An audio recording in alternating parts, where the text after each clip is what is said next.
सभी को सुप्रभात। आज हम लोग इस वीडियो में हिंदी की शिक्षण शास्त्र में आगे बढ़ते हुए पढ़ने के प्रकार यानी पठन के प्रकार के बारे में आज जानकारी प्राप्त करेंगे। तो आइए देखते हैं कि पढ़ने के कौन कौन से प्रकार होते हैं, यानी हम किन किन तरीक़ों से पढ़ते हैं कोई भी विषय वस्तु को। तो देखिए, हम लोग पढ़ने के प्रकार की बात करें तो पढ़ने के कई तरह से किसी विषय वस्तु को पढ़ सकते हैं। इसमें हम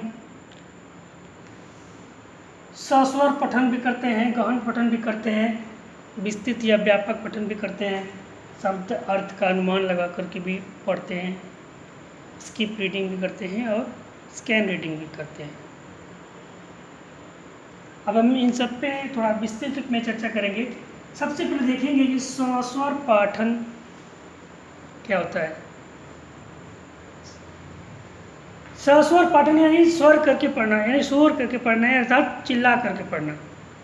या इस तरह का पठन जो है आरंभिक कक्षाओं से शुरू होता है। यानी फर्स्ट में, सेकंड में, थर्ड में जो बच्चे होते हैं, देखते होंगे आप उनको कि बच्चों को बोला जाता है कि एक स्वर में एक साथ पढ़ो आप लोग, और बच्चे पढ़ते हैं। इससे क्या होता है, बच्चों को उस विषय वस्तु के शब्दों को ज्ञान कराते हैं, अपने वाक्यों को रिपीट करवाते हैं, बार बार पुनः सस्वर पाठन कराने से फायदा होता है। यानी कुल मिलाकर के आरंभिक बच्चे जो है इस तरह के पठन पाठन करते हैं। देखिए, सस्वर पाठन जो है थोड़ा दिक्कत भी करता है, क्योंकि इस तरह से पढ़ने में बच्चों को बहुत ज़्यादा जोर पड़ता है।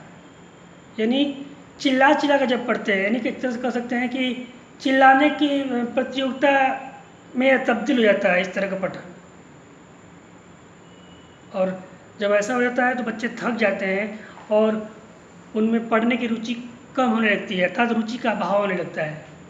इसलिए सस्वर पाठन जो है छोटे बच्चों तक ही सीमित रहता है, यानी छोटे बच्चों को इस स्वर में पढ़ने के लिए कहा जाता है। दूसरा नंबर की बात आते हैं तो गहन पठन, अर्थात किसी भी विषय वस्तु में बिल्कुल डूब करके पढ़ना, उसके एक एक चीज़ों के बारे में जानकारी प्राप्त करके पढ़ना। देखिए, इस तरह का पठन में है, जो पठन करता होता है वह उसमें लिखित जो सामग्री होती है उसके विचारों के, उसके भावों को, उसके शैलियों को, उसकी कलात्मक सौंदर्य को, या उससे संबंधित जो भी चीज़ें होती हैं उसको बहुत बारीकी से व्याख्या करते हुए पढ़ता है और उसका जांच पड़ताल करता है। ठीक है, कहने का मतलब है कि उसमें जो भी लेखक का अभिव्यक्ति होता है, लेखक का उद्देश्य होता है, घटनाओं का औचित्य होता है, उन सबको बहुत ही बारीक ढंग से सूक्ष्मपूर्वक विश्लेषण करते हुए पठन करता पढ़ता है और अपने स्वतंत्र निष्कर्ष पर उसका निर्माण करता है। यानी उसमें उस विषय के प्रति, उस विषय वस्तु में अपने स्वतंत्र विचारधारा का निर्माण करता है। इसलिए कह सकते हैं कि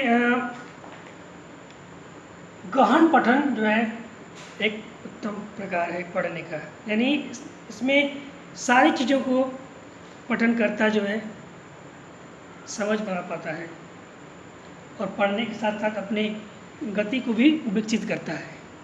ये तो रहा आपका गहन पठन। तीसरा आपका है विस्तृत पठन। विस्तृत यानी व्यापक रूप से, यानी संपूर्ण को पढ़ना, यानी किसी तरह से इस तरह से कह सकते हैं कि सभी विषय वस्तु को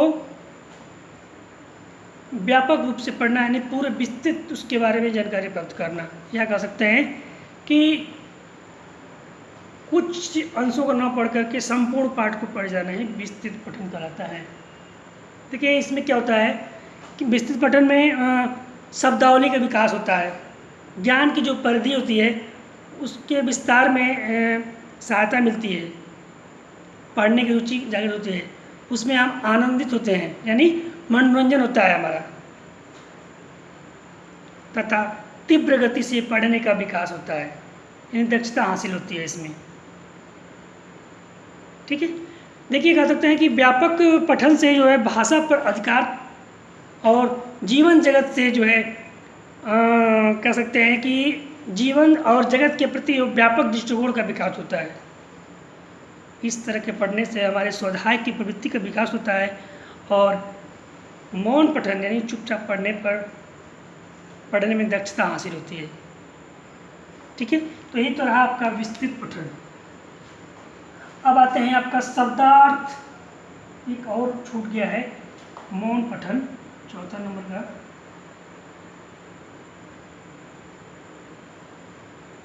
मौन पठन, मौन पठन से मतलब है यहाँ पे है किसी भी विषय वस्तु को, लिखी हुई विषय वस्तु को शांतिपूर्वक मौन होकर के पढ़ना, क्योंकि यह जो है पढ़ने के कौशल का चौथा चरण होता है, या कह सकते हैं अंतिम चरण होता है। इसमें जो है हम पाठ्य सामग्री में निहित जो विचार होते हैं उसको आत्मसात करते हुए पढ़ते हैं और पढ़ने की गति को तीव्र करते हैं, आगे बढ़ाते हैं। ठीक है, इस तरह से कर सकते हैं कि मौन पठन में करके हम अपने तर्क शक्ति का विकास करते हैं, चिंतन और मनन का विकास करते हैं। इसलिए एक शिक्षक होने के नाते हमें यह चाहिए कि अपने कक्षा के बच्चों को मौन पठन करने के लिए उत्साहित करें, वो मौन पठन में संलग्न हो, इसका हमें प्रयास करना चाहिए। ठीक है, क्योंकि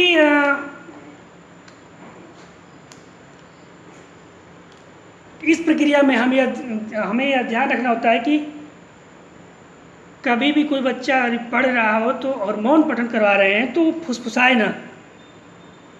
कभी कभी क्या होता है कि कुछ बच्चे हैं फुसफुसाते हैं, यानी धीरे धीरे कुछ बोल कर पढ़ते हैं। ऐसा जब करते हैं तो उनका ध्यान मतलब कहीं और हो सकता है, ऐसा विद्वानों का मानना है। इसलिए हमें यह ध्यान होना चाहिए, इस तरह से पठन करवा रहे हैं तो बिल्कुल बच्चा बोले ना मन में शांत से पढ़े, शांत से पढ़ता है तो क्या होता है उस विषय वस्तु में वो आत्मसात करता है, यानी उसको समझता है, उसमें उसकी समझ बनती जाती है और पढ़ता जाता है। और यह पठन जो है, इस तरह का पठन जो है खंडों रूप में कर सकते हैं, विस्तृत नहीं पढ़ते हैं, खंड खंड में पढ़ते हैं, क्योंकि विस्तृत में उतना समझ नहीं बन पाता है। तो इस तरह से पढ़ने के प्रकार में एक मौन पठन भी है, जो चौथा नंबर में भूल गया था, यह भी चौथा नंबर का मौन पठन, ये भी एक प्रकार होता है। आगे बढ़ते हुए देखें तो शब्दार्थ यानी शब्द और अर्थ का अनुमान लगाते हुए भी पढ़ना। देखिए इसका मतलब हमारा ये होगा कि शब्द और अर्थ का अनुमान लगाते हुए पढ़ने की प्रक्रिया का ही एक हिस्सा होता है। जब छात्र पाठ के प्रति सजग एवं उत्सुक होता है तब यह उसे अनुमान लगाते हुए पढ़ने का प्रयास करता है। ठीक है, यानी वह एक एक अक्षरों की अलग अलग पहचान भले ही न कर पाए, लेकिन चित्र या शब्द या पाठ्य सामग्री का आपस में जोड़कर, संबंध जोड़ करके वह पढ़ने का प्रयास करता है। यानी कि केवल शब्दों से ही हम नहीं पढ़ते हैं, बल्कि चित्रों के माध्यम से, यानी चित्रों का सहारा लेकर के भी हम पढ़ते हैं, चित्रों से अनुमान लगा करके भी हम पढ़ने का प्रयास करते हैं, उससे भी भाव निकल आता है। इसलिए पढ़ने के प्रकार में शब्द और अर्थ का अनुमान लगाते हुए या चित्र को देख करके अनुमान लगा करके पढ़ना भी एक तरह से पढ़ने के प्रकार में आता है। ठीक है, अब आते हैं हम 5वां नंबर पर स्किप रीडिंग। स्किप का मतलब आप लोग समझ रहे होंगे, स्किप करना यानी छोड़ छोड़ कर पढ़ना।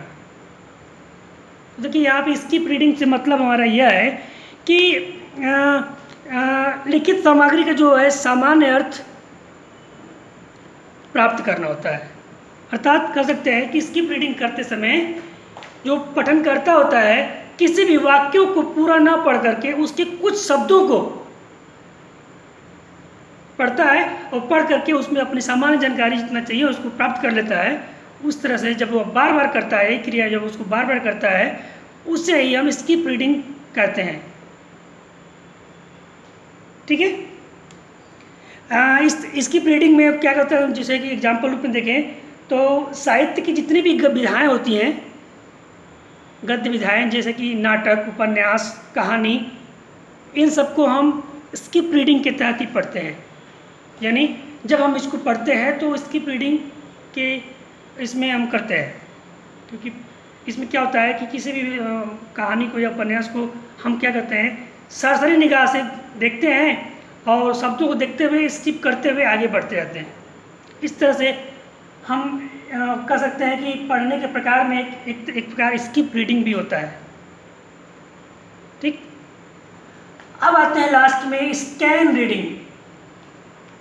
स्कैन रीडिंग यानी कि इसका मतलब हम कह सकते हैं कि स्कैन रीडिंग से संपूर्ण लिखित सामग्री को न पढ़कर, यानी इस प्रकार कर सकते हैं कि स्कैन रीडिंग में या इस तरह से पढ़ने में संपूर्ण लिखित सामग्री को न पढ़ करके उसके कुछ महत्वपूर्ण अंशों को या भागों को जब पढ़ते हैं तो उसे हम क्या कहते हैं, स्कैन रीडिंग कहते हैं। यानी कुछ ही महत्वपूर्ण भागों को पढ़ करके उसमें अपनी समझ बना लेते हैं, उसमें ज्ञान प्राप्त कर लेते हैं, उसे हम क्या कहते हैं, स्किप रीडिंग। एग्जाम्पल रूप में हम देख सकते हैं तो शादी विवाह के जो कार्ड होते हैं, सूचना पट होते हैं,